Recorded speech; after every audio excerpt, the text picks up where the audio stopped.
Hi, my name is Nick Friesen.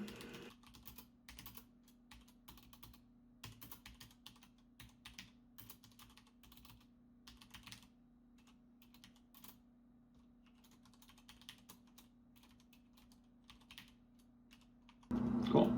Our interpretive question, which is probably going to go before this. Our interpretive question is, how does Butler's life and experiences inform our understanding of Tigatoy? Passage reading. Tigatoy glanced at me, then placed a claw against his abdomen slightly to the right of the middle, just below the left rib.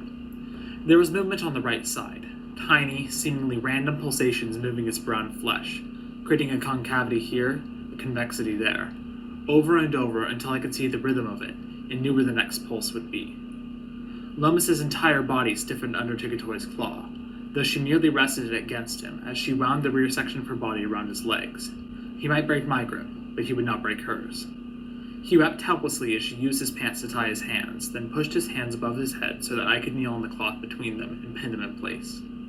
She rolled up his shirt and gave it to him to bite down on, and she opened him. His body convulsed with the first cut.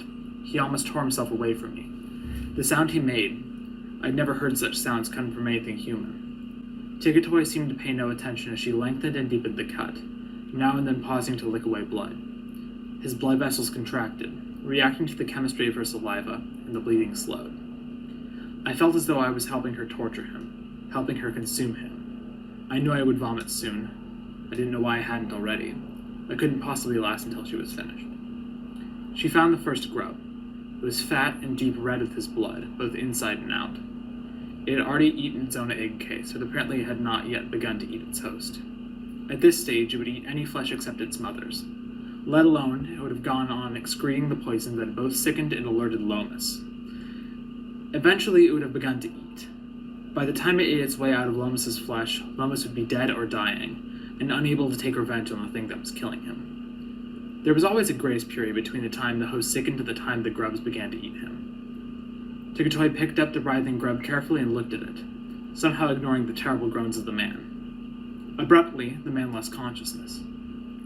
Good, Tigatoy looked down at him. I wish you Terrans could do that at will. She felt nothing, and the thing she held. And then there's ellipses.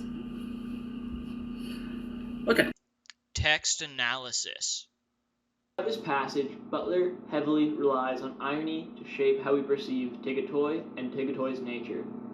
Gon represents humanity throughout this story, and for this reason it is much easier for us to understand Gon's perspective as the story progresses. But Tigatoy, being an alien, is presented as beyond human, in both strength and emotion. He might break my grip, but he would not break hers. Tigatoy lacks empathy. Her actions seem to unfaze her. Tigatoy seemed to pay no attention as she lengthened and deepened the cut, now and then pausing to lick away blood. The only moment we see a glimpse of empathy from Tigatoy throughout our passage is when she gives Loma something to bite down on as she gets cut open. The irony is Tigatoy's lack of empathy. Tigatoy acts gruesomely, but doesn't give the reaction we'd expect from a human. Tigatoy is a maternal figure throughout the story, but lacks nearly all of the loving qualities we expect from people filling this role. This ultimately leads us to our interpretive question, where we can look towards Butler's life experiences to help unravel some of the paradox created by this irony. Piece of research. Okay, so now I'm going to move on to my own personal research. My research was based around Butler's experience as a woman and how that may have affected her writing for Bloodchild, and more specifically for Tigatoy. I was able to find an article published by Tor called Why Men Get Pregnant. This article raised questions for me regarding Butler's opinion on pregnancy and on the imbalance in the abusive sexual relationships, which is mirrored in Gon's relationship with Tigatoy. A fear of pregnancy is also shown in the reading as Butler paints an inherently terrifying picture of pregnancy through Tigatoy's parasitic children. At the same time, Butler's adamancy that the story is not about slavery makes the themes of sex and an imbalance in sexual relationships more prevalent. Goddamn. I'm going to start that again. My research was based around Butler's experience as a woman and how that may have affected her writing for Bloodchild. I was able to find an article published by Tor called Why Men Get Pregnant. This article raised questions for me regarding Butler's opinion on pregnancy and on the imbalance and abuse of sexual relationships, which is mirrored in Gon's relationship with Tigatoy. A fear of pregnancy is also shown in the reading as Butler paints an inherently terrifying picture of pregnancy through Tigatoy's parasitic children. At the same time, Butler's adamancy that the story is not about slavery makes the themes of sex and an imbalance in sexual relationships more prevalent, as opposed to the cultural imbalance that seems so obvious in the story. Cool. Piece of research 2.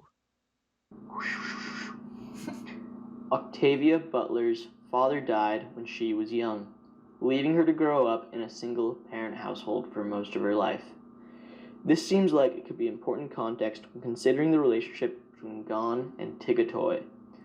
Throughout the story, we see this relationship change from something sacred to something unconsentful, our passage being one of the main turning points. Similar to Butler, Gon only has one parental figure throughout the story, very abusive one at that. Gon very rarely gets to make choices for himself. Tigatoy, much like a single parent, is solely responsible for the family's success. In this context, that's the birth of the larva.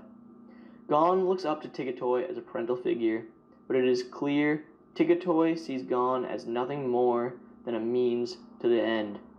Even without knowing Butler's parents, knowing she grew up in a single-parent household can change the way we look at Tigatoy, because single-parent relationships often require much more dedication from the parent than a household with the advantage of two parents. Ironically, we never see Tigatoy go above and beyond in effort. Tigatoy seems to handle the challenge of being a single parent with ease. Tigatoy might not be what we consider a good parent, but Tigatoy never hesitates to do what she believes is best. Tigatoy is able to raise her children, the larva, independently. 2 to 3 questions at the end. Our interpretive question, and some extra questions we had were, 2 of them are mine. How does Tigatoy's alien nature affect our understanding of Gon's humanity? What other connections can be made between Butler's life and the characters in the text aside from Tigatoy? And then a third one, which probably you will have. Do you think there is important historical context from the time this story was written that could change how we would interpret Tigatoy as a character? Prevalent. Goddamn.